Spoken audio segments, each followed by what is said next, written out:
आज आम ओडिशा नवीन ओडिशार सचेतनता कार्यक्रम ओरासाई पंचायत अनुष्ठित हो माननीय मुख्यमंत्री जेते सबू योजना आज ओडिशा को 1 नंबर राज्य में परिणत करिछि।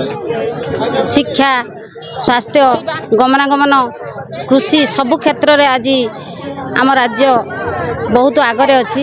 आम राज्यर विकास द्रुत गति आगे चली। कालिया योजना ठारू आरंभ करी ममता योजना मिशन शक्ति विजु स्वास्थ्य कल्याण योजना सबू आज सबु प्रकार योजना माननीय मुख्यमंत्री सृष्टि करछंती।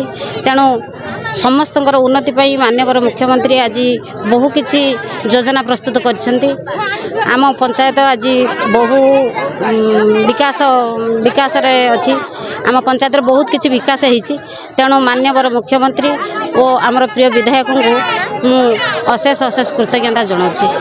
आज आम ओडिशा नवीन ओडिशार जो कार्यक्रम थिला सरकार उन्नतिमूलक कार्यक्रम केते तार सब आलोचना पर्यालोचना बहु वक्ता माने कले। विधायक महोदय आसते एतिरे बहु लोक आसछंती उत्साह उद्दीपनार सहित सब देखुंती।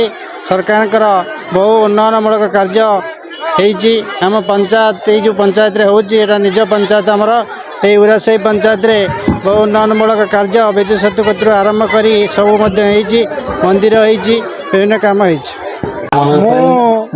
सरपंच दिलीप कुमार राउत आज आमर पंचायत स्तरीय सचेतनता शिविर आरंभ होता।